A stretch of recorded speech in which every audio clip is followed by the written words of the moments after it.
Bismillahirrahmanirrahim. Bismillah, alhamdulillah, wassalatu wassalamu ala rasulillah Sayyidina Muhammad ibn Abdillah wa ala alihi wa ashabihi wa azwajihi wa dhurriyyatihi wa ahli baitihi wa man tabi'ahum bi ihsanin ila yaumil qiyamah. Para alim, para ulama yang saya hormati, jajaran pemimpin Masjid Nasional Al-Akbar, Bapak Dirut Haji Indro Siswantoro yang saya hormati. Oke. Sekretaris Masjid Al-Akbar Bapak Hizbul Waton. Endi wau? Urung ketok. Oh, belum masuk. Para direksi, para mantan direksi, para pejabat Forkom Pemuda Jatim, Forkom Binda Jatim lan Surabaya, para imam besar masjid yang saya hormati, Kiai Zainuddin Husain, pimpinan Pondok Pesantren Tarbiyatul Qulub Surabaya, dan seluruh pendengar SAS FM, ya SAS FM, ya, dimanapun berada, yang berbahagia, hadirin wal hadirat yang saya hormati. Ini alhamdulillah wa syukrulillah, malam hari ini secara bersama-sama di Masjid Al-Akbar ini kita bisa memperingati peringatan hijrahnya Rasulullah Muhammad sallallahu alaihi wasallam. Kita di Indonesia ini, terutama di Pulau Jawa, banyak sekali tradisi memperingati tahun baru. Jawa Timur terutama banyak. Ada yang memperingati tahun baru Hijriyah dengan cara mandi. Mandinya setahun sekali pas satu suro. Itu biasanya pengikutnya Mbah Suro. Ada yang begitu. Ada yang memperingati satu suro, satu Muharram dengan cara mencuci pusaka, ngumbah keris. Ada setahun sekali.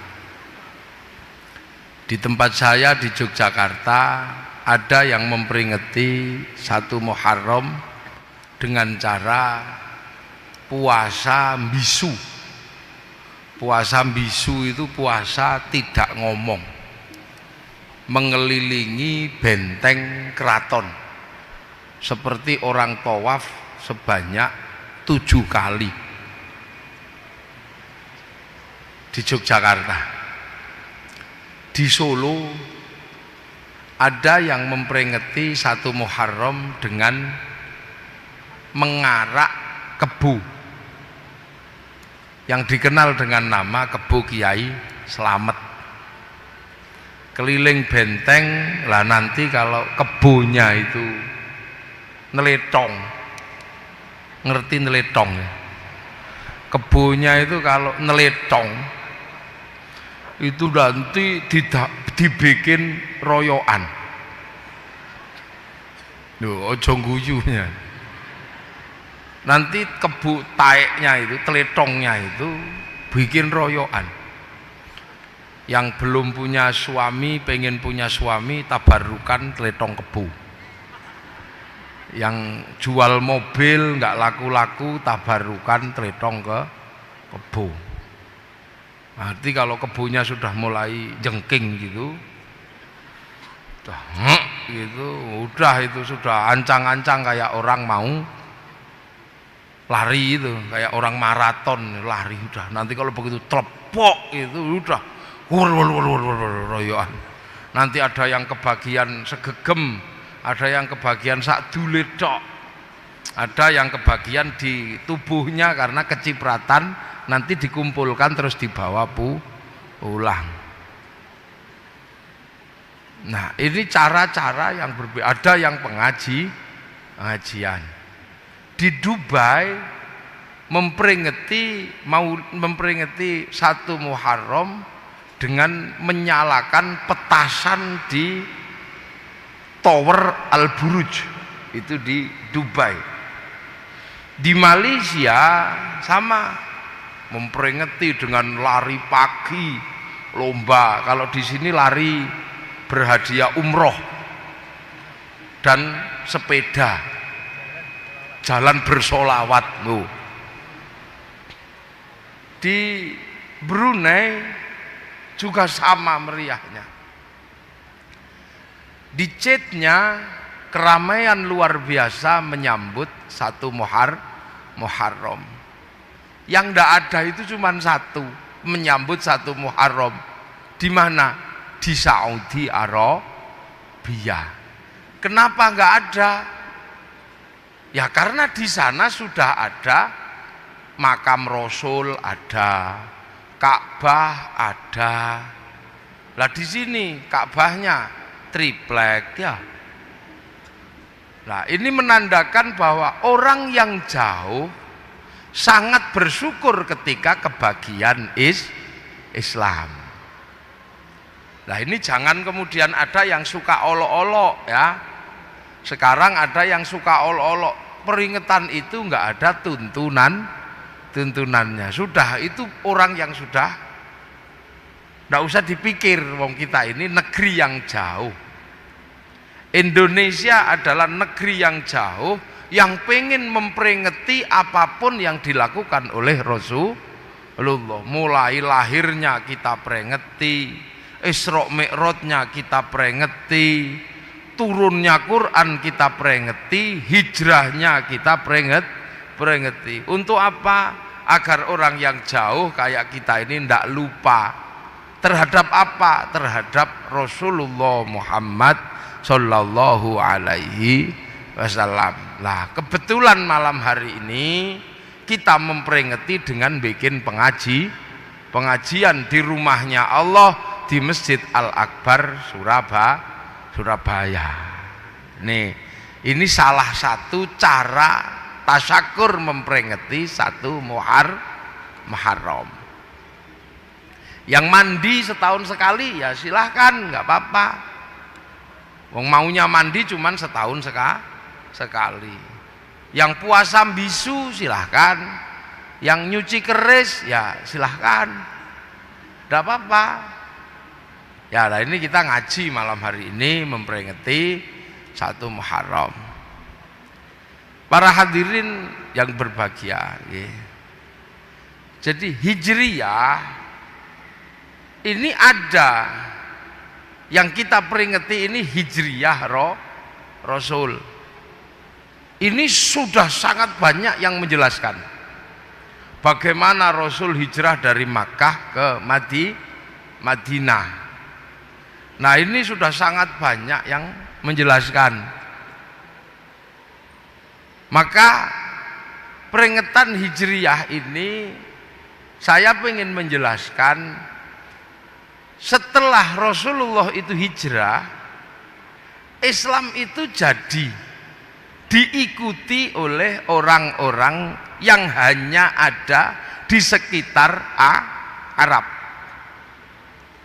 Rasul meninggal, umatnya hanya sampai di sekitar Makkah dan sekitar Madinah. Rasul meninggal, umatnya belum sampai Indonesia. Umat Rasulullah meninggal paling jauh hanya sampai di Ethiopia. Hanya di Ethiopia, kemudian sampai teng Yaman. Dereng dugi Indonesia, belum sampai sini. Maka cerita tentang Rasulullah hidup belum sampai ke Indonesia, hanya diceritakan di sekitar Makkah, di sekitar Madinah.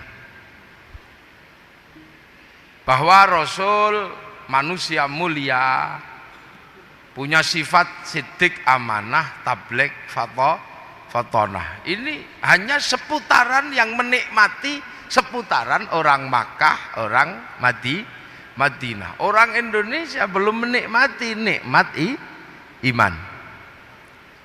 Makanya kalau kita berbicara hijriyah, saya lebih ingin menjelaskan bagaimana proses hijrahnya Islam dari Arab sampai ke Indonesia.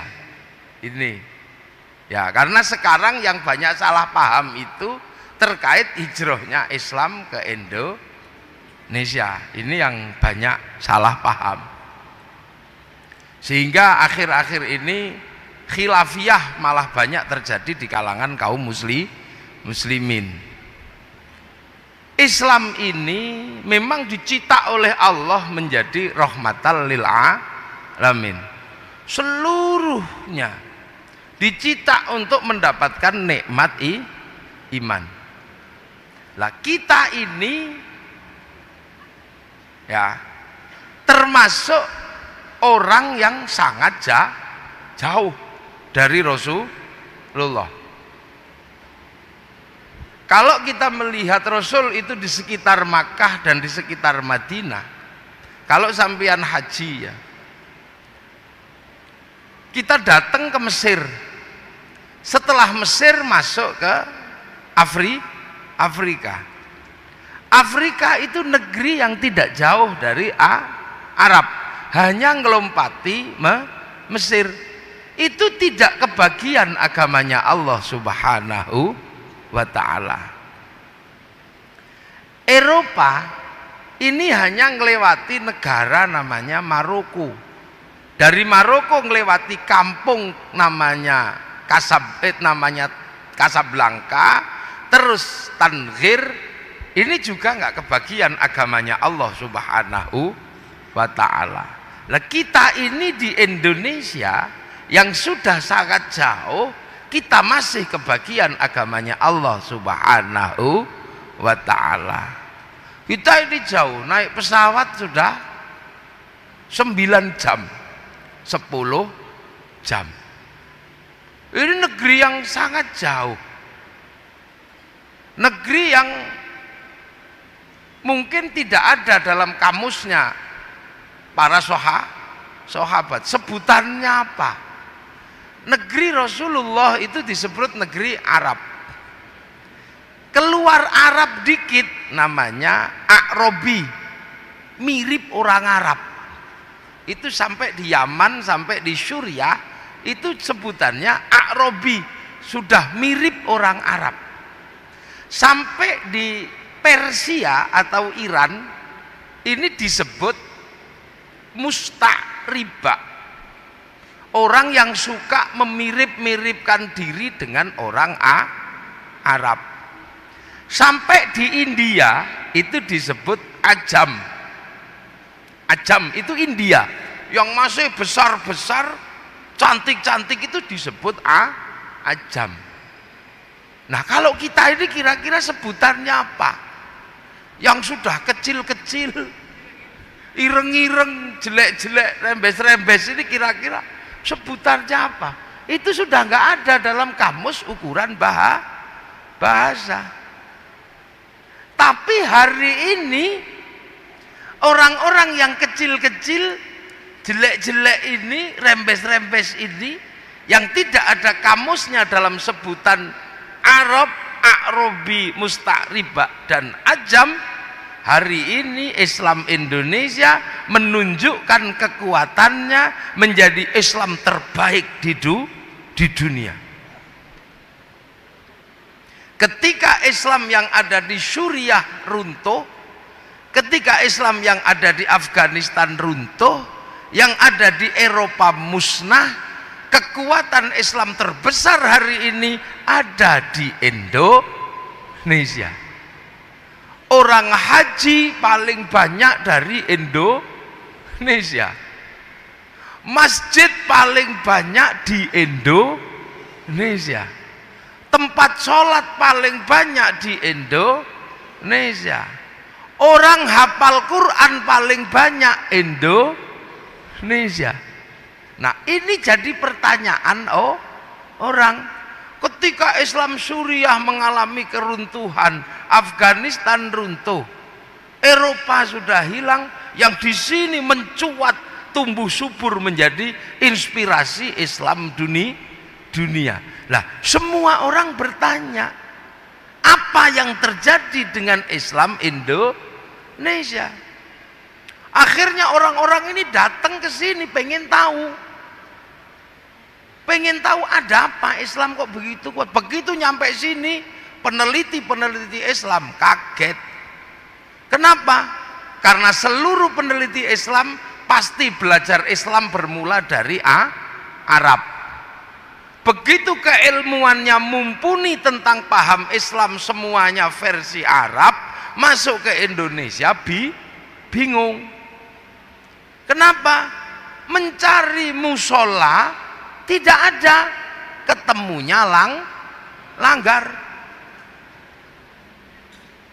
Mencari kalimah Allah, ketemunya pangeran. Sudah paham pangeran Allah, kaget karena ternyata ada manusia namanya pangeran Diponegoro. Kaget lagi. Ini cari Allah pangeran, kaget lagi ada yang nyebut Allah sing ngecet Lombok. Mencari syaikhun ustadun, di sini tidak ketemu, ketemunya kiai. Begitu memahami bahwa kiai adalah pemimpin agama, terus disimpulkan bahwa di Indonesia yang namanya pemimpin agama adalah kiai. Tapi begitu belajar di Indonesia jadi kaget, karena ternyata yang namanya kiai bukan hanya ulama, ada tombak namanya kiai, tombak kiai pleret. Bahkan ada kebun namanya Kiai Selamet. Simbol Islam itu sebagian besar adalah jubah. Begitu masuk ke sini, ketemunya orang tidak berjubah, jubahnya dipotong, yang bawah jadi sarung, yang atas jadi baju takwa. Kalau masih kainnya sisa jadi serban. Lah, dari sana bahwa memahami kalau Islam itu pasti punya jenggot. Begitu sampai di sini bingung, kok rata-rata tidak ada jenggotnya. Mereka seolah-olah menyimpulkan bahwa Islam itu celananya cingkrang. Begitu masuk ke sini cari yang cingkrang tidak ada. Lah ini maka banyak sekali akhir-akhir ini orang salah paham dengan Islam Indonesia. Sehingga ketika salah paham dia tidak mau belajar lebih dalam, karena mereka sudah punya ilmu, sehingga ilmunya untuk menganalisis Islam Indonesia. Lah akhirnya tidak nyambung. Akhirnya ketemu kulitnya Islam Indonesia. Tapi coba nanti kalau sudah belajar dengan sangat dalam, mereka akan tahu. Apalagi kalau belajarnya ke Surabaya. Karena biang keroknya Islam itu awalnya dari Surabaya. Yang menyebabkan Islam ini berkembang ke seluruh Indonesia itu awalnya dari orang Surabaya. Namanya siapa? Raden Rahmat Sunan Ampel.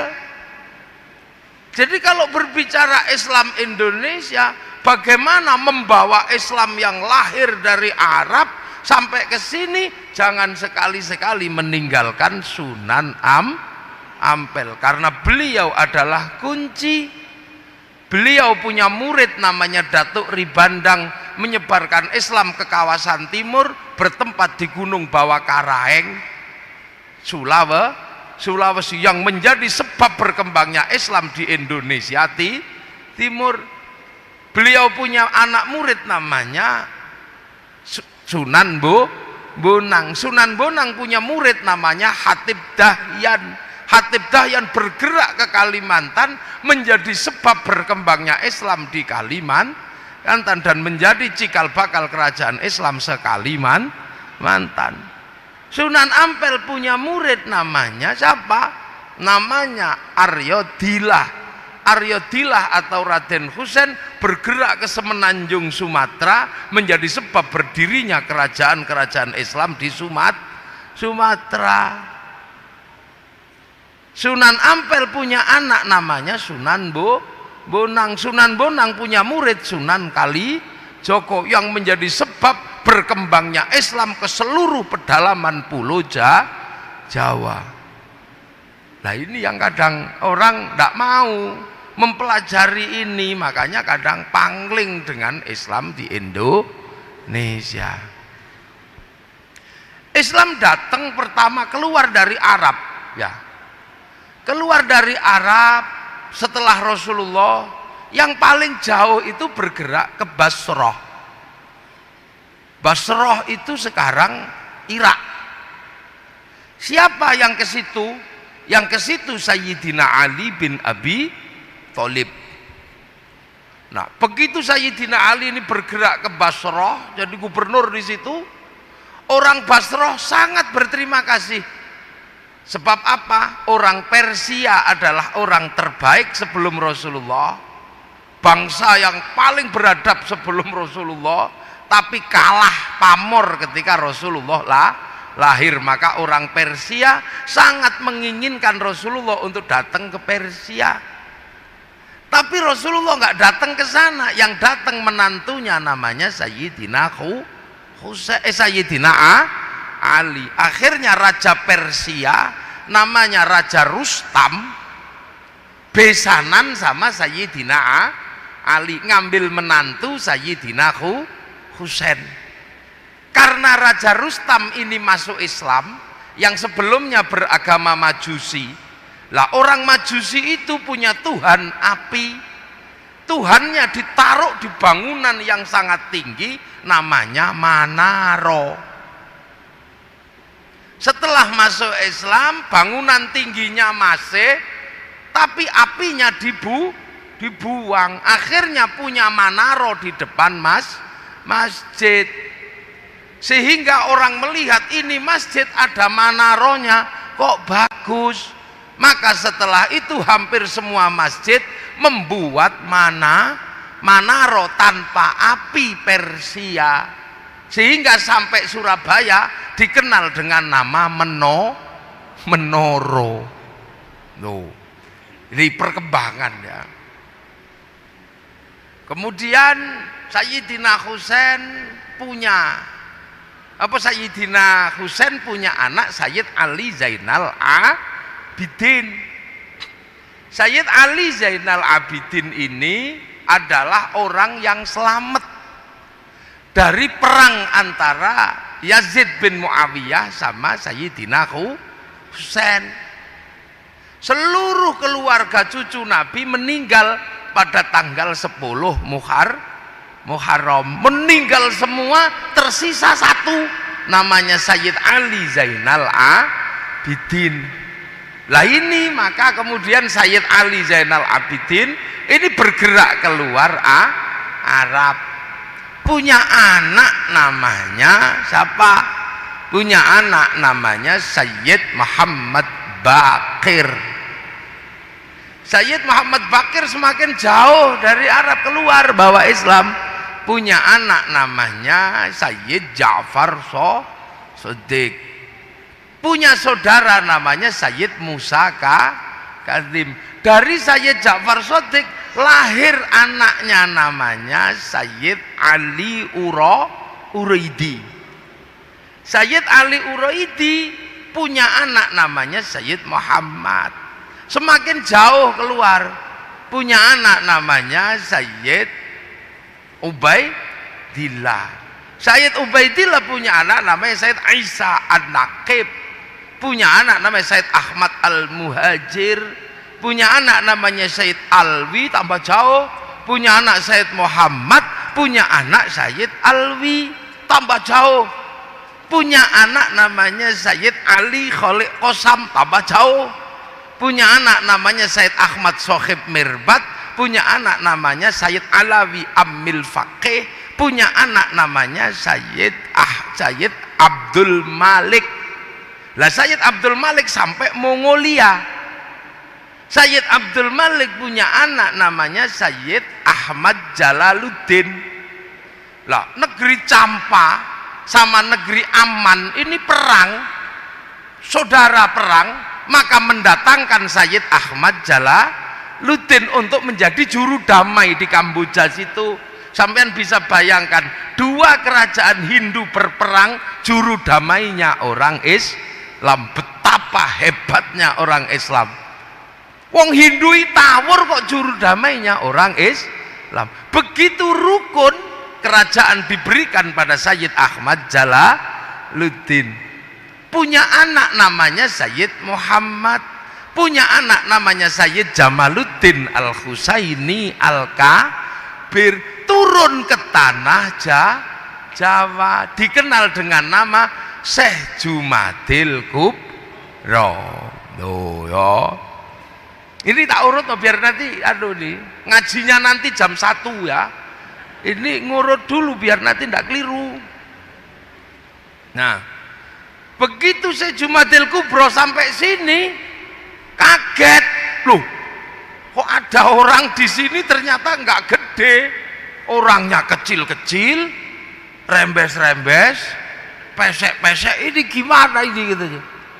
Untung Allah sudah menyatakan dalam Al-Quran, ya ayuhan nas, hei manusia, inna khalaqnakum min dzakari wa unsa wa ja'alnakum syu'uban wa qabaila. Ku bikin kalian berbangsa-bangsa. Syekh Jumadil Kubro ketemu dengan bangsa Nusantara yang kecil-kecil, elek-elek, rembes.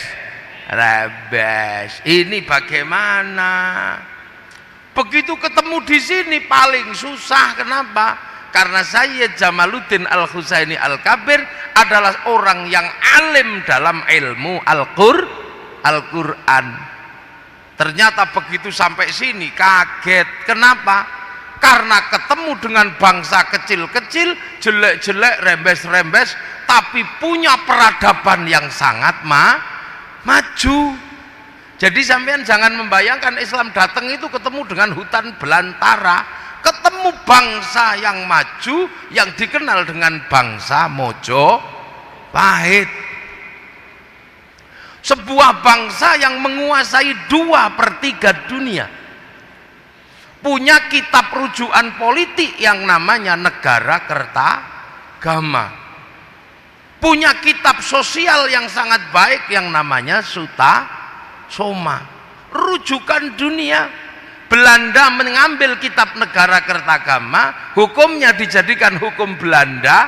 Sekarang Belanda punya hukum terbaik dunia, sehingga mahkamah internasional ada di Den Haag, Belanda. Ini kuncinya di sini. Jadi jangan sampai kemudian kita salah. Jadi Islam datang, Syekh Jumadil Kubro ketemu dengan bangsa yang sangat maju, menaklukkan bangsa-bangsa dunia. Sebelum Majapahit, Mongolia sudah dikalahkan di tanah Nusantara. Padahal Mongolia adalah negara terkuat di dunia, penakluk Eropa, penakluk Arab. Masuk sini kalah kabut. Utusannya namanya Menci, dipotong telinganya. Oh iya, di sini nih, bangsa yang sangat maju. Syekh Jumadil Kubro mau bercerita tentang surga yang airnya mengalir. Di sini air banyak sekali. Piye nek cerita ini? Mau cerita tentang air mengalir, kini Kalimas banjir. Kali Berantas airnya banyak. Mau bercerita buah-buahan isi surga, orang sini penuh buah-buahan, bahkan cipluan aja banyak. Susah menceritakan orang sini. Diceritakan kekuasaan yang hebat, orang sini sudah punya kekuasaan Majapahit.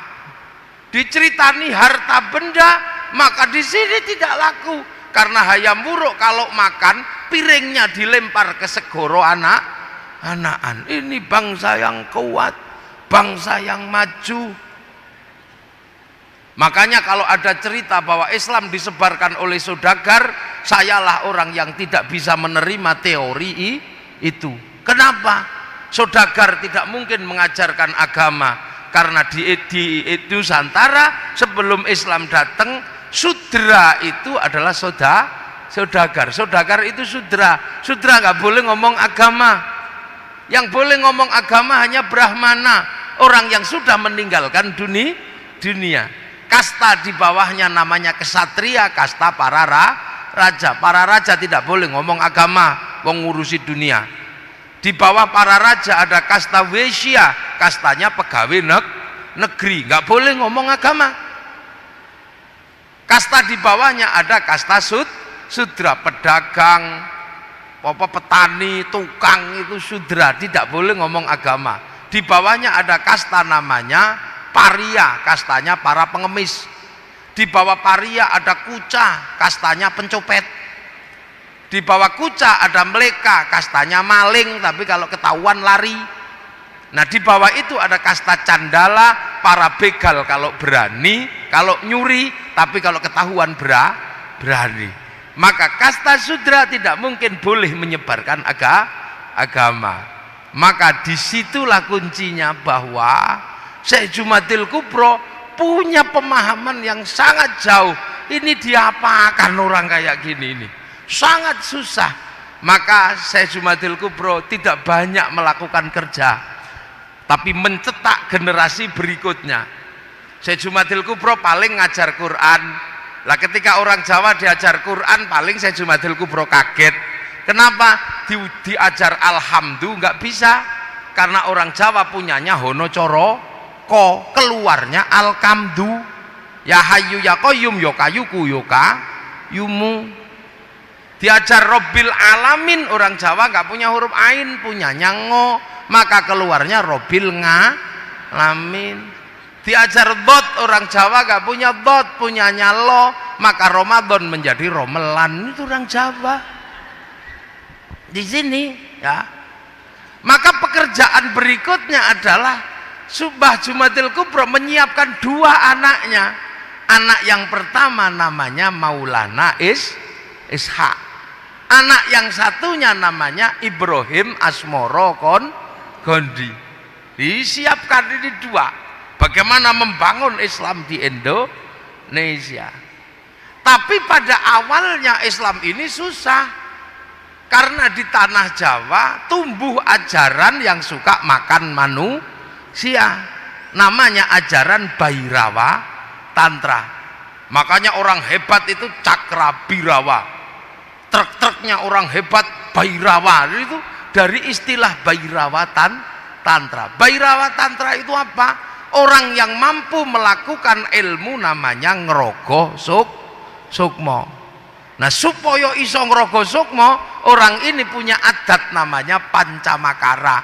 Laki perempuan udo kabeh muter melakukan hubungan seks bebas supaya nafsunya kendo, supaya pikirannya tenang minumnya arak, supaya perutnya nggak keracak kerucuk makan tumpeng, supaya nanti sukmanya keluar, tubuhnya nggak bergerak makan daging manusia. Maka di Jawa tumbuh Sumanto. Setelah itu di sini lahir orang-orang yang mampu ngerogoh sukmo. Sukmone pergi diajak nyuri, namanya ngepet. Sukmanya pergi jak bunuh orang, namanya santet. Sukmanya pergi jak mencintai perempuan, namanya pelet. Di Jawa tumbuh santet, pelet, ngepet. Beberapa kiai mati dimakan sama orang ini untuk upacara. Tempat upacaranya namanya kesetra. Maka setiap daerah kalau ada namanya setro, itu adalah dulu pusat persembahan Bhairawa Tantra. Yang saya tahu di Gresik ada 3. Nah, ini yang kemudian menghasilkan cerita. Beberapa kiai dimakan, akhirnya didatangkan kiai yang nggak bisa dimakan. namanya Sayyid Samsuddin Al-Baqir Al-Farsi. Ilat Jawa susah nyebut Sayyid Samsuddin Al-Baqir Al-Farsi, maka di Jawa dikenal dengan nama Syekh Subakir. Dikejar-kejar sama Syekh Subakir, lari. Sebagian lari ke barat, sebagian lari ke timur. Yang lari ke timur naik ke Gunung Kawi Malang, lari ke Alas Purwo Banyuwangi. Lah di Alas Purwo dipimpin pemimpin Bhairawa namanya Menak Sembuyu Bajul Sengoro. Syekh Subakir sudah sepuh, maka muridnya namanya Mbak Ishak putra Mbah Jumadil Kubro ngejar ke Banyuwangi. Akhirnya Menak Sembuyu menyerah, anaknya yang perempuan dikasihkan sama Mbak Maulana Ishak. Pernikahan itu melahirkan Raden Ainul Yakin Sunan Giri, makamnya Gresik. Ya, lah sebagian lari ke Kediri, berpusat di Patung Totok Kerot daerah Pagu Pamenang. Lah ini akhirnya dikejar sama Sunan Bonang putra Sunan Ngampel, cucu Babrohim Asmoro Kondi, putranya Syekh Jumadil Kubro. Sampai di Kediri diajar sama Sunan Bonang. Sebelum lari ngejar ke Kediri, bertapa dulu di daerah namanya Bawean. Maka orang Bawean merasa memiliki Sunan Bonang. Akhirnya nyerah orang Kediri tadi, Bhairawa. Akhirnya bareng nyerah, ya sudah, muter-mu tetep gak apa-apa, tapi jangan telanjang. Dikasih baju arak haram, diganti teh kopi atau air putih. Tumpeng itu halal gak apa-apa. Ingkung manusia diganti ingkung pitik, ingkung ayam. Mantra ngrogo sukmo diganti kalimat tauhid la ilaha illallah. Maka Islam penerus Wali Songo ndak ada yang komplain masalah tumpeng, sebab ngerti itu tinggalannya Sunan Bonang. Tapi Pak yang baru datang ke Indonesia pangling, ini bikinan siapa? Wong di Arab tidak ada. Makanya sekarang banyak yang musyrikan tumpeng. Tapi pengikut para Wali Songo, orang-orang Surabaya, nggak ada yang mempersoalkan tumpeng. Lila ya, mulai nyantol ya. Nah kok ini ngajinya nanti jam 1 ini ya. Nah, pekerjaan berikutnya Mbah Ibrahim Asmoro Kondi masih berbicara tentang iki gimana ini. Akhirnya yang baru paham adalah Sunan Ampel. Ini baru mulai paham bagaimana mengislamkan orang Jawa. Mulai paham karena sudah generasi ketiga lah ini Sunan Ampel. Ini kalau saya langsung bilang Allah pasti ribut. Ini kalau saya bilang ini pasti ribut. Akhirnya apa? Sunan Ngampel yang pertama dilakukan adalah mencari takbir di dalam Al-Quran. Nah ini takbirnya di dalam Al-Quran. Gimana cara nanem Islam di sini ini?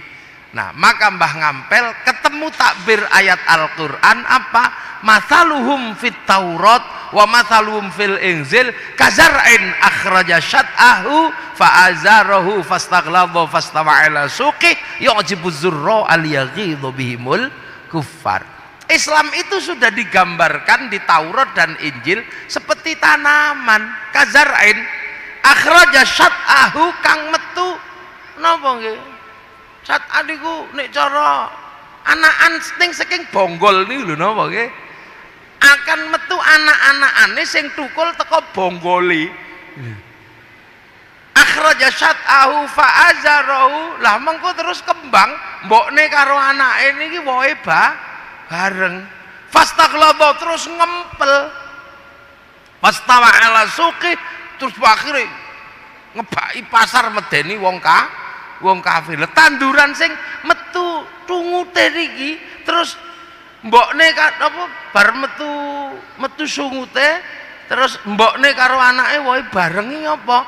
Ternyata kejawab itu tanaman padi yang seperti itu. Maka kemudian Sunan Ngampel mengambil ibrah dari menanam padi menjadi cara menanam Islam di tanah Jawa. Padi itu kalau di atas tanah ditotol sama burung, maka ditanam di bawah tanah. Pas karena yang punya sawah Mojopahit. Kalau ditanam di atas, Mojopahit punya tanaman pisang, kita nanam jagung, jagungnya ditebang. Maka tanam bahwa Allah tanam nama pengiran. Allah ditanam dengan Syekhun Ustadun dengan nama kiai. Tilmidun muridun dengan ditanam dengan santri. Musola dengan langgar. Terus syahadah dengan nama kalimoso sodo syahadaten sekaten. Itu ditanam terus sama Sunan Ampel. Makanya karena ditanam terus, akhirnya Sunan Ngampel bikin tembang lir tandure wusu milir. Nek sing tak tandur ini sudah tumbuh belum? Sudah tumbuh belum?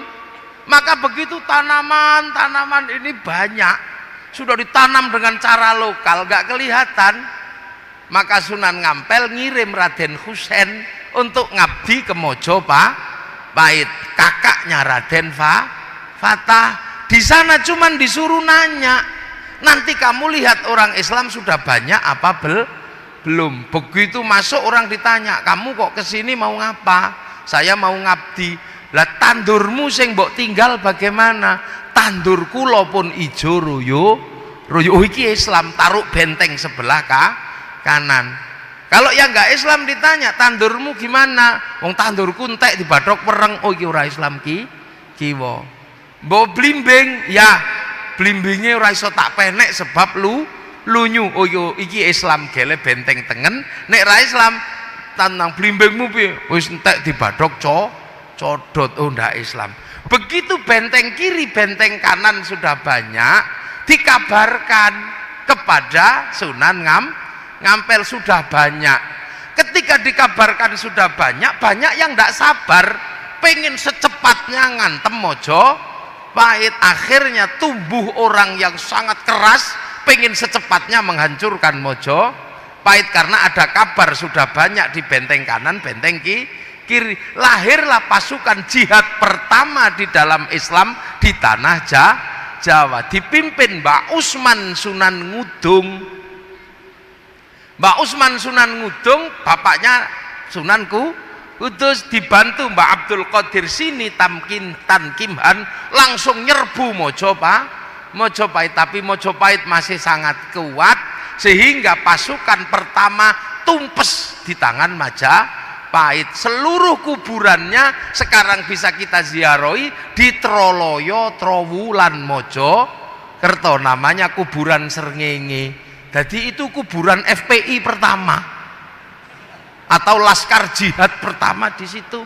Akhirnya ndak bisa, ini harus tetap dengan cara yang halus. Maka akhirnya cara kebudayaan ditempuh bukan dengan kekerasan karena mati. Akhirnya ngajarkan pengen jadi orang baik. Iya, kalau pengen jadi orang baik jangan lupa jempol. Jempol itu apa maknanya? Baiknya jempol gak sempurna kalau gak ada jentik. Maknanya jentik jangan otak-atik punya orang lain, ojo otak-atik barange liyan, ojo nyolongan. Enggak didalili asyariku wasyarikatu faktau aidiyauma. Hadisnya lau anna Fatimah binti Syaraqat laqattu yada. Enggak cuman ojo otak-atik barange liyan, iki tak jenengke jentik soalnya gue nginjen silite pitik ngono tok. Iki jari manis dadi wong sing manis ning aja manis-manis rai, aja dadi penjilat. Iki penunggul dadi wong sing unggul tapi aja sombong. Iki penuduh nek iso nuduhke wong sira dadi jempol. Tapi karepe nek wis jempol kabeh kudu dimusnahkan. Seluruh yang jelek harus dimusnahkan. Mula digekke lagu jentik penunggul patenono aja di dulur tuwa malati. Jadi walaupun sudah menang jangan semena-mena. Nek ada manten baru depan rumah suruh ngasih cengkir, gedang, tebu. Aku wis kenceng pikirku, mantenku wis tak geget-geget, wis tak gadang-gadang, aku wis mantep gek ndang mlebu. Begitu. Kalau bikin rumah suruh bikin kasih pisang di atas wuwungan supaya apa? Supaya nek tukangnya lapar ndak naik turun cari makanan. Saya golek lho itu cara-cara. Yang paling susah adalah mengajarkan bagaimana orang itu meninggal. Kalau ajaran Hindu meninggal adalah reinkarnasi, lah kalau Islam inna lillahi wa inna ilaihi raji'un. Maka Sunan Ngampel buat innalillahi wa inna ilaihi rajiun menjadi bahasa Jawa. Urip ojo lali sangkan paraning dumadi, supaya ora lali sangkan paraning dumadi gek tembang maca pat. Ya napa maca pat? Wong urip kudu iso maca barang papat. Barang papat niku napa? Kancane nyawa sing medun teng alam donya. Sebelah kiwa kancane nyawa iblis loro nyasarno, sebelah tengen malaikat loro gandoli. Jin korin kali hafadho karo Sunan Ngampel dikasih nama dulur papat limo pancar. Lho ini pembelajaran yang sangat rumit pada zaman Wali Songo. Mula pancer niku nek butuh apa-apa iso nganggo tengen nganggo kiwa. Pancer pengen istri cantik pakai jalur kanan baca ya Rahmanu ya Rahim, I love you. Pakai jalur kiri bacanya Sunamata Kaji ajiku jarku wata illa bila. Pakai jalur kiri Sunamata Kaji ajiku Bandung Bondo Woso. Pengen kaya jalur kanan sholat duha ya Fattahu ya Razak. Kalau pakai jalur kiri bawa ayam cemani naik gunung Kawi, ya sama-sama kaya. Makanya kiri kanan bisa dipakai. Makanya kiai sama dukun itu sama. Kiai kalau tirakatnya kuat doanya manjur, dukun yang nggak pernah mandi kalau tirakatnya kuat ya doanya manjur. Sama-sama. Wong pakai jalur yang duanya ada. Makanya orang Surabaya pakai kiai atau dukun sama-sama hebat, sama-sama terang. Cuman terangnya beda. Yang satu terangnya lampu, yang satu terangnya kebakaran rumah kobong. Golek pitike ilang nganggo sentolop ya pitike ketemu, nganggo blarak digendel diobong pitike ketemu sentolope utuh blarake entek kok obong ngono to. Lho ini pembelajaran yang ribetnya luar biasa. Maka tembang yang pertama namanya tembang mocopat itu Mas Kumambang, kemambange nyawa medun alam donya. Setelah Mas Kumambang tembange mijil, menungso mijil lahir lanang lahir wedok. Setelah mijil tembangnya kinanti, kecil-kecil sangoni kanti agama kanti akhlak diajar ngaji. Kalau nggak cepat diajar ngaji kinanti, anak menungso kesusul tembang sinom bakal dadi cah enom wis mulai blek. Apa meneh nek wis bar sinom tembange asmara dono, mulai jatuh cinta ke taman asmara taek kucing rasa coklat. Nek wis bar asmara dono tembange gambuh jumbuh lanang wedok bangun rumah tangga. Kalau setelah itu tembangnya dandang gula, dandang pahit gula legi, merasakan manis pahitnya kehidupan. Setelah itu tembangnya durma, mana dharma bakti hidupmu. Kalau mangga itu berbuah bisa jadi makanan burung, bisa menjadi makanan codot, lah buahnya manusia apa? Kalau manusia tidak berdharma bakti, kesusul tembang pangkur, ngerti-ngerti wis wayahe mungkur sekondo donya, dengkul wis linu, untu wis protol, mripat wis lamur, tato naga wis mengkeret dadi gambar cacing. Sudah nang mungkur nang masjid Al-Akbar, walaupun hanya setahun sekali hari ya pokoknya nang mlebu senajan setahun pisan riyaya. Nek ora nang mungkur kesusul tembang megat roh copot rogo sak sukmane, terakhir tembange pucung menungso dipocong sluku-sluku bathok mati. Ini pembelajaran yang sulitnya luar biasa, dan ini hanya ditemukan di tanah Indonesia. Oleh Sunan Bonang dibikinkan gamelan, wong musiknya tembang tembang maca musiknya jenenge gamelan slendro pelok, yang berbeda dengan musik sebelumnya yang bunyinya nang ning nang nong dang dang gung. Urip iku nang ning nang nong, ya nang kene ya nang kono, ya nang kene ngaji nang kono nyolong pitik. Wong urip kadang baik kadang buruk, ndak bisa baik terus. Tapi kalau pengen pungkasan terakhir yang baik, dang dang gung, ayo dang balik nang Sang Yang Agung, dang bali nang Gusti Allah. Loh, ini pembelajaran orang Jawa dulu.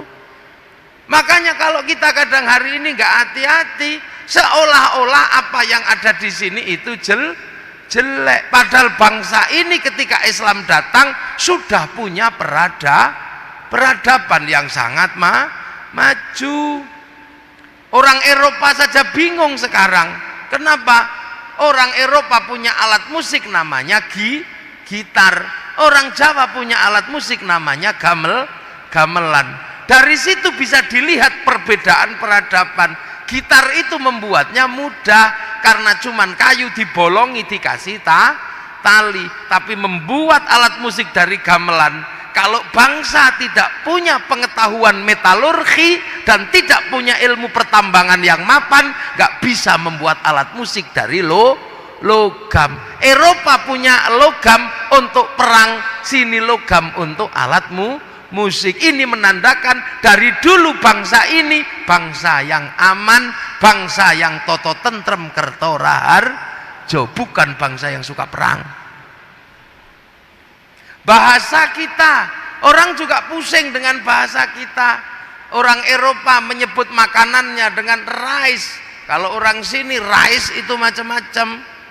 Nek isi neng sawah jenenge pari, nek wis dipanen jenenge gabah, nek wis digiling jenenge beras, nek gilinge cuwil-cuwil jenenge menir, buntel godhong jenenge lontong, bunter janur jenenge kupat, ora dibuntel jenenge sego, gondol cecek siji jenenge upo, diublek-ublek jenenge bubur, lali masak silite gosong jenenge intip, ora kepangan garing jenenge karak. Wong mriko cukup rice ngono tok.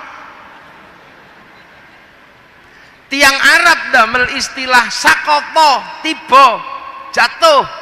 Wong kene sakoto, ya engko sik delok nek mengarep lambene penuh tanah jenenge nyosop. Nek ngene bluk jenenge jungkel. Nek ngono julungup, nek ngene glem, nek ngene gep kono namek sakoto. Orang Eropa, orang Arab menyebut sleep utawa naum. Oke deh, nanti dulu.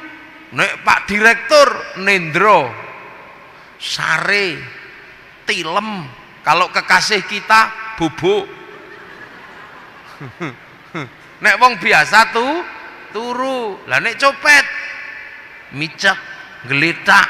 Sak keleme udah. Loh ini bahasa. Makanan kita termasuk makanan yang ekstrim. Orang bingung. Kok iso wong Jawa mangan gadung? Padahal gadung itu panganan ekstrim. Seluruh dunia tidak ada yang bisa makan gadung. Kok orang Jawa bisa makan gadung? Kok ngerti nih gadung niku nek arep dipangan diketok-ketok. Terus diawoni. Habis itu direndem, awoni meneh dikum, digodhog, dipe. Itu dulu korbannya berapa itu waktu eksperimen? Kok bisa? Padahal genderuwo aja mabuk kalau mangan gadung. Mbah Manap Lirboyo itu apa? Ngerowot 56 tahun. Panganane uwi, tahu-taunya uwine itu hilang digondol genderuwo sama Mbah Manap, uwine dikasih gadung. Akhirnya gadungnya dicolong genderuwo. Tengah malam genderuwone mabuk. Sak Lirboyo ambruk. Dikasih minum lengo jarak. Akhirnya apa? Akhirnya terus nyantri di Mbah Manap Lirboyo, tugasnya nyenggot nimbo nganggo kayu yang panjang. Sakniki pensiun wong Lirboyo wis duwe sanyu. Orang Eropa sampai hari ini bingung. Saya pernah mengikuti tim dokter yang mau meneliti Gus Dur. Gus Dur itu diteliti karena stroke 3 kali kok enggak mati. Ini orang istimewa. Lah akhirnya setelah meneliti itu tak ajak jalan-jalan, mereka kaget. Ternyata ada pengobatan di tanah Jawa yang tidak masuk akal, tapi bener-bener mujarab. Apa? Ono wong kesandung dincepno tletong. Itu pengobatan Jawa, sembuh. Sakit mata diuyui, sembuh. Itu pengobatan lokal.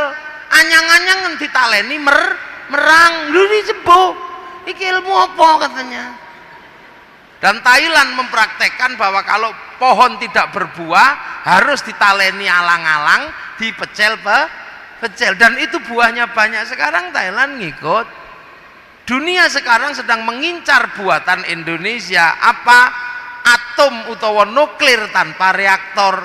Krisis energi dunia harus ada jawabannya. Apa? Jawabannya adalah nuklir, tapi nuklir berbahaya kalau tanpa reaktor. Indonesia tanah Jawa punya nuklir tanpa reaktor, namanya apa? Tombak baru klinting, pusakanya Mojo Pahit. Loh, kok gak medeni kita ini. Makanya kadang kita ini selalu mengatakan kita ini tanah muda, kita ini orang baik semua. Mana ada di dunia ini ada orang yang tega, yang sampai ikhlas waktunya 7 hari nunggoni tetangganya yang mati. Kalau bukan orang Jawa gak ada. Hari pertama tunggoni, hari kedua ditungguin, sampai 7 hari baca tahlil, baca ya sini tuh. Kalau gak orang Jawa gak punya waktu sebegitu panjang. Ini saking baiknya. Kenapa? Karena orang Jawa itu sebelum lahir sudah dipanggilkan tetangga, namanya ngapati mito ini syukuran makan. Kalau lahir akikoh tetangganya diundang, sunatan tetangganya diundang dikasih makan, nikah tetangganya diundang dikasih makan, tetangganya sakit di rumah sakit tabrakan, mulutnya mangap ini nggak bisa kasih makan, tetap dibawain makanan. Kenapa? Karena orang Jawa itu kalau sudah ngumpul harus makan, sebab orang Jawa makan tidak makan kumpul. Maka kalau ada orang mati pada ngumpul, kalau di Jawa ya harus dikasih makan, sebab kalau nggak dikasih makan ora Jawa. Nah ini kadang terus ada orang ini nggak ada tuntunannya, makanya wong Jawa ini kunduwe bangsa dewe. Kalau ada pilkada pasti ada uangnya orang Jawa itu.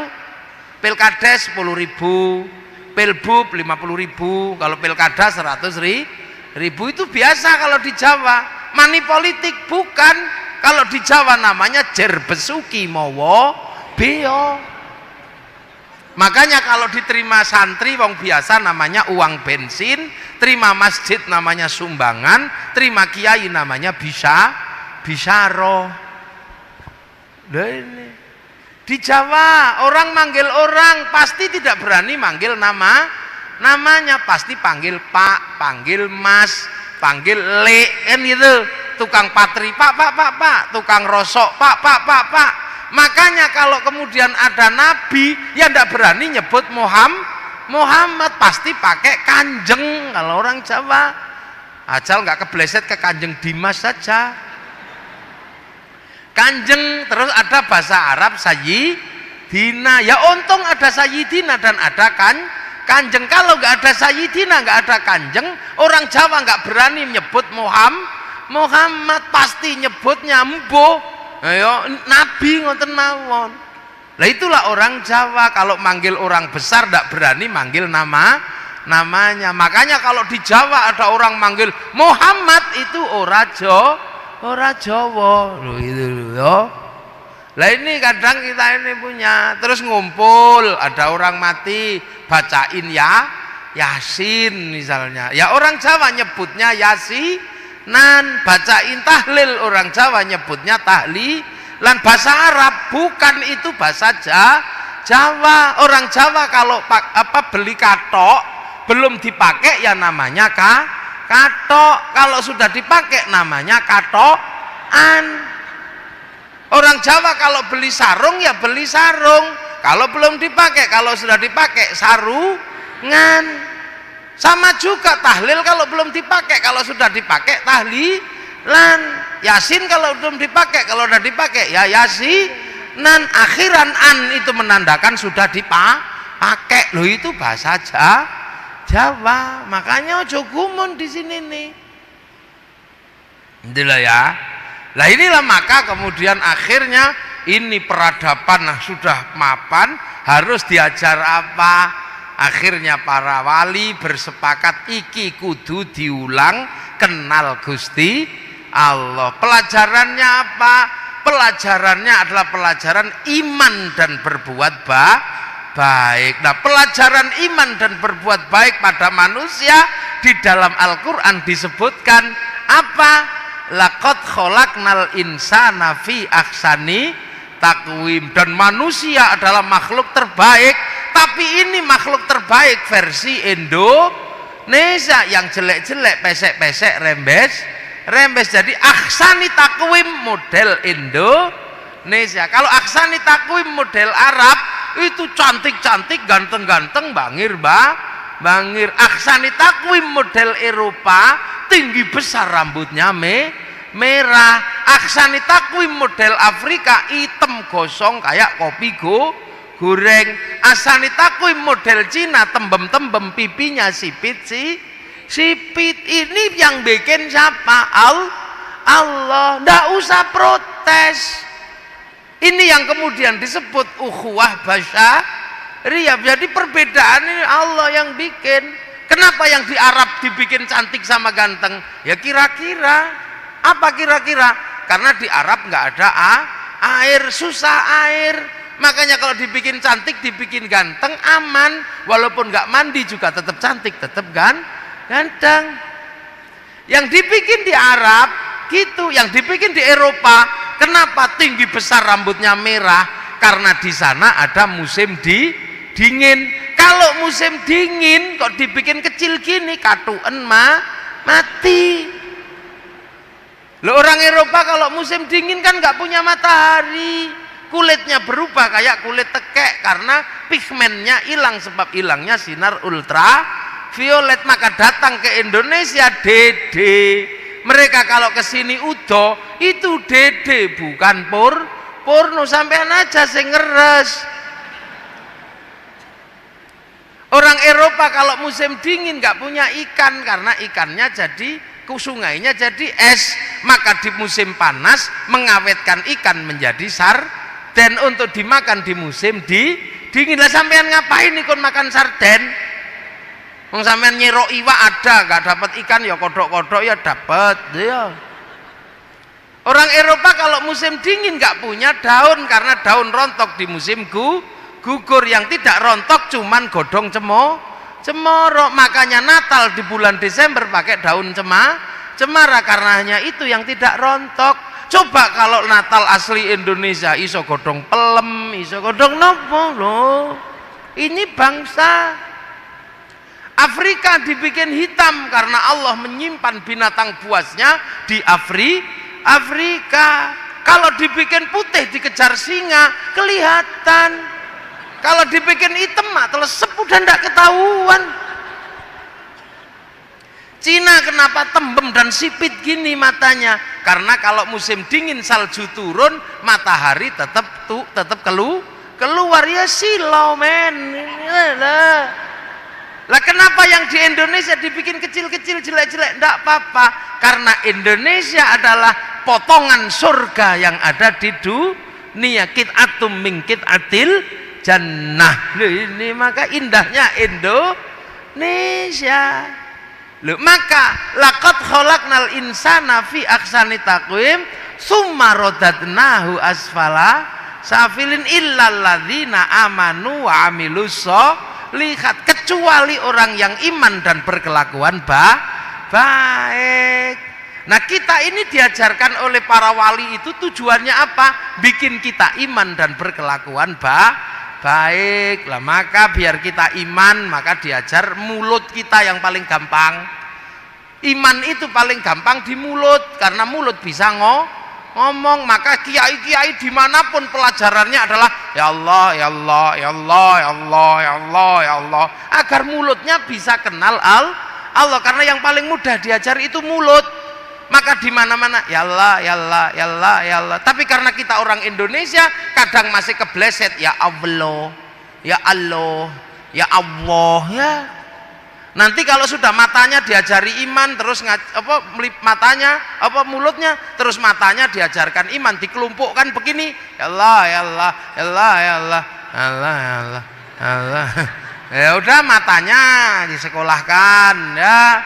Setelah matanya disekolahkan, ngajarkan imannya dengkul, ya Allah, ya Allah, ya Allah, ya Allah, ya Allah, ya Allah, layung, ya. Nah, setelah mengajarkan iman mata, maka yang diajarkan iman berikutnya adalah bokong. Imannya ya Allah, ya Allah, ya Allah, ya Allah, ya Allah, ya Allah. Nah, nanti kalau sudah ini, alah, suwene, iya loh. Gitu, maka Gus Zainuddin siapa yang diajarkan ya tadi itu, ya Allah, ya Allah, ya Allah, ya Allah, ya Allah, ya Allah. Itu lah kenapa pelajarannya kalau ya Allah kok pakai gedek-gedek begini? Kalau orang Indonesia, kenapa orang sini kalau diajarkan kok gedek-gedek? Ada yang komplain, aku setahu saya kalau murid Rasulullah itu belajar iman dikirnya cuma diem begini. Lah kan murid Rasulullah sangat dekat dengan Rasulullah, diem begini hatinya kepada Allah. Lah orang Surabaya diajak diem begini ya tidur. Loh, maka kalau di sini ya Allah, ya Allah, ya Allah, ya Allah, nah itu gitu, ya tidur. Terus kemudian kalau kiai sini kalau zikir mesti cerewet, ya Allah, ya Allah, ya Allah, ya Allah, ya Allah, ya Allah. Kenapa cerewet? Ya karena biar yang tua-tua denger. Kalau diem begini yang tua-tua nggak denger, itu bunyi apa? Akhirnya tuku apa mbah? Tasbih. Muni apa? Mbah.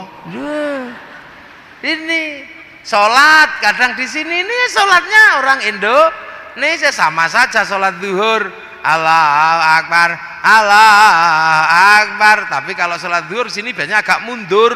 Nunggu siapa? Nunggu yang di sawah, nunggu yang di pasar.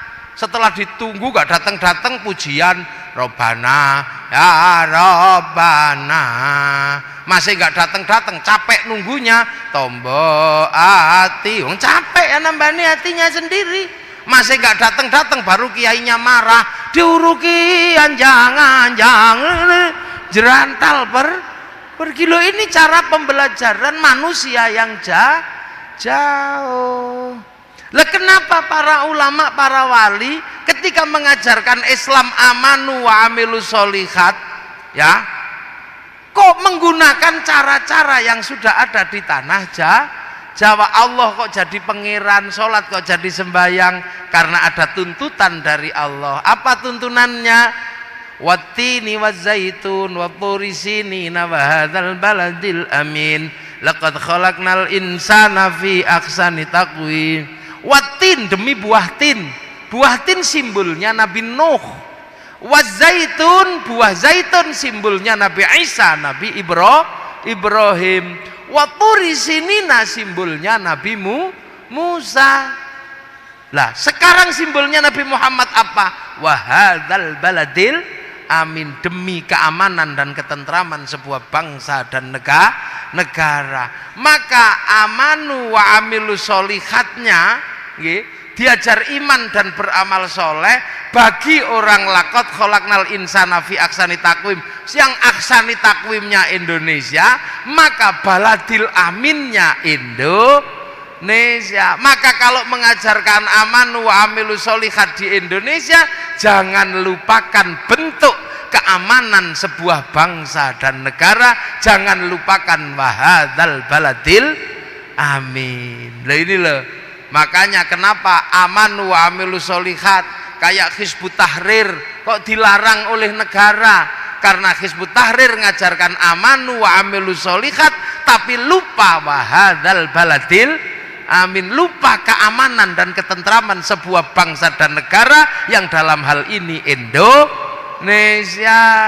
Kenapa kemudian Pak Ba'asyir mengajarkan amanu wa amilu solihat ditangkap sama tentara Densus? karena Pak Basir mengajarkan aman wa amilus sholihat tapi mengingkari wahadzal baladil amin. Lah ini malah ngerusui ini. Makanya kalau mengajarkan aman wa amilus sholihat jangan lupakan bentuk keamanan sebuah bangsa dan negara. Jangan lupakan wahadzal baladil amin. Suriah mengajarkan aman wa amilus sholihat gagal membentuk wahadzal baladil amin. Islamnya kocar kacir. Afghanistan mengajarkan aman wa amilus sholihat melupakan wahadzal baladil amin. Islamnya kocar kacir. Tapi ulama-ulama Indonesia dari awal mengajarkan aman wa amilus sholihat sesuai dengan petunjuk wahadzal baladil amin. Majapahit tidak mungkin dikasih nama Allah, Majapahit menjadi pangeran. Maka akhirnya pelajaran ini diterima oleh orang seluruh Indonesia. Datuk Ribandang ke Sulawesi, kemudian Khatib Dayan ke Kalimantan, Aryo Abdillah ke Sumatera. Yang di Jawa dikasih wahadzal baladil aminnya dibentuk Giri, dibentuk Demak, dibentuk Cirebon. Belanda datang semuanya bersatu melawan Belanda. Belanda pergi, kawasannya disebut wilayah. Paling susah adalah kita sebuah bangsa, Arab satu bangsa dipimpin beberapa negara, yang kita puluhan bangsa dipikul satu negara, Kesatuan Republik Indonesia. Maka tidak mungkin kalau Allah dikasih nama pangeran, maka qul huwallahu ahad dengan diganti dengan ketuhanan yang Maha Esa. Perbedaan semua bangsa bersatu dalam satu negara tidak mungkin menggunakan hamba dan raja, kawulo dan gusti. Maka para wali mengambil istilah Rasulullah, kullukum ra'in wa kullukum mas'ulun an ra'iyati. Dan hanya ulama Indonesia yang mampu mengambil kalimat ra'iyah menjadi rakyat di Indonesia. Satu-satunya orang Islam di dunia yang mampu mengambil kalimat ra'iyah menjadi rakyat hanya ulama Indonesia. Ini cara pelan. Akhirnya apa? Kita jadi. Kenapa? Islam datang tidak mengingkari baladil amin Indonesia. Dan para ulama mampu mengajarkan Islam, mampu membentuk wahadzal baladil amin. Amma ba'du. Nah, ini muqaddimah selesai. Lah ini belum mulai. Saya kan tadi sudah bilang, saya baru mulai muqaddimah dulu. Lu ngaji kalau nggak pakai muqaddimah diterimanya susah nanti. Ini makanya ini saya sampaikan, ini baru amma ba'du, biar nanti jelas, biar kita ini tahu kenapa kemudian para ulama kalau ngajar Islam kok dengan cara-cara ini. Haji kenapa tidak langsung disuruh sana, tuh tengok Ka'bah, kok pakai latihan dulu di sini dengan Ka'bah palsu di alun-alun Surabaya. Labbaik Allahumma hajjan, pakaiannya ihram, Ka'bahnya triplek. Kenapa itu ditempuh? Ini semua adalah dalam rangka memasukkan Islam pada sebuah bangsa dan negara yang berbeda dengan bangsa Arab. Rasulullah orang Arab pasti punya jenggot. Orang Indonesia ras Smith, tidak ras Mongoloid, gak punya jenggot. Maka ulama dulu gak ada yang berdebat masalah jenggot di Indonesia. Mau jenggot ya jenggotan, mau ndak ya ndak apa-apa, ndak usah ribut. Wong kita bangsa Mongoloid. Nabi ini orang Arab, rasnya Smith, bisa makan pakai 3 jari karena yang dimakan kurma sama roti. Lah orang Indonesia makanannya soto. Kalau memaksa 3 jari, sotonya kocar kacir. Rasulullah di Arab kurbannya unta. Kalau di sini tidak tumbuh unta, tumbuh wedhus sama sapi, maka kurbannya sapi. Kalau maksa kurban pakai unta ditangkap polisi karena nyuri untanya kebun binatang Surabaya. Loh, dari dulu kan nggak ada ulama berdebat yang begitu. Akhir-akhir ini aja banyak orang yang tidak lagi memahami hakikat Islam yang ada di Indonesia. Indonesia, nggak kenal. Orang Arab di sana yang perempuan bisa pakai jubah panjang, nutup auratnya pakai jubah. Kalau orang sini nutup auratnya pakai celana. Kenapa? Kalau pakai jubah panjang yang perempuan tidak bisa derep, tidak bisa tandur, kan susah. Mau di tanahnya cemek, tapi tetap tutup aurat. Ya gini.